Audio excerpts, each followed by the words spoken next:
Perkenalkan, nama saya Muhammad Abdul Hidayat. Saya dari kelas KKI 4D akan membacakan tentang penafsiran Buya Hamka. Haji Abdul Malik Karim Abdullah dan Tafsir Al-Azhar Haji Abdullah Malik Karim Amrullah atau lebih sering dipanggil dengan nama Buya Hamka merupakan salah satu ulama yang berasal dari kampung Tanah Sirat, negeri Sungai Batang di tepi Danau Meninjau, Minangkabau, Padang, Sumatera Barat. Buya Hamka atau Abdul Malik Karim Amrullah lahir di Agam, Sumatera Barat pada 17 Februari 1908. Ia merupakan putra dari pasangan Abdul Karim Amrullah dan Siti Safia. Kehidupan pribadi Hamka dididik penuh dalam ajaran Islam karena ayahnya seorang ulama di tanah Minangkabau, sementara ibunya berlatar dari keluarga seniman. Selama tinggal di Padang Panjang, keseharian Hamka banyak mempelajari tentang ilmu Al-Quran sesuai adat Minang.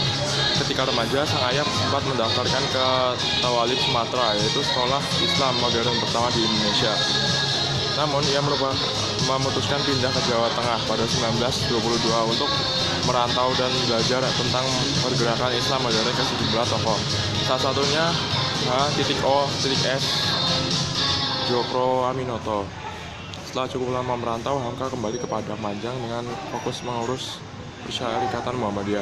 Dikarenakan pada masa itu ia belum menggelar diploma. 2 bulan setelahnya, Buya Hamka mengundurkan diri sebagai anggota MUI.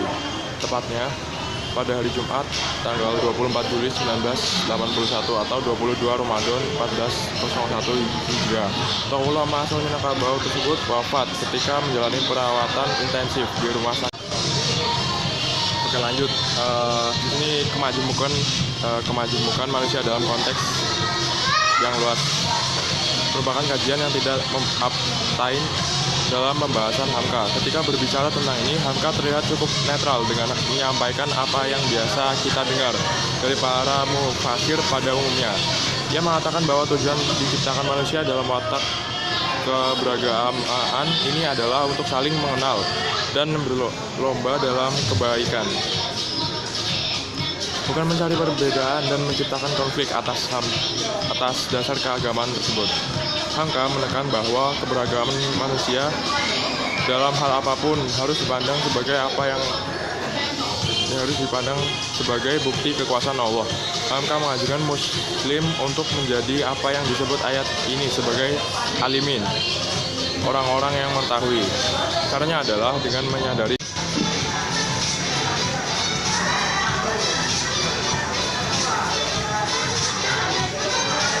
menjadi apa yang disebut ayat ini sebagai alimin, orang-orang yang mengetahui. Caranya adalah dengan menyadari seluruh keberagamaan yang ada dan merenungannya. Di antara 4 miliar penduduk dunia ini, 18 tentu kita akan sangat mudah menemukan miliaran perbedaan pula. Dalam konteks ini, Hamka mengajak pembaca untuk merenungkan keberagamaan yang hadir di level global, kemudian beranjak ke lingkungan yang lebih dekat dengan personal. Penyebutan lingua franca dalam kutipan tersebut bisa dianggap sebagai indikasi bahwa Hamka adalah seorang yang berpendidikan cukup tinggi. Istilah tersebut tidak hanya asing dalam kalangan studi Islam ala Timur Tengah yang berkembang di madrasah, tetapi asing pula bagi para pengkaji disiplin ilmu lain.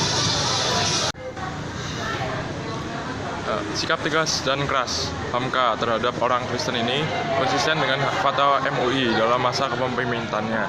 Dalam fatwa tersebut dinyatakan bahwa umat Islam diharamkan mengikuti perayaan Natal yang diluangkan dalam 3 poin, yaitu perayaan Natal di Indonesia meskipun tujuannya merayakan dan menghormati Nabi Isa. Akan tetapi Natal itu tidak dapat dipisahkan dari soal-soal yang diterangkan di atas. Mengikuti upacara Natal bersama bagi umat Islam hukumnya haram, agar umat Islam tidak terjerumus kepada syubhat dan larangan Allah. Pelajaran yang bisa diambil dari Buya Hamka yakni sebagai manusia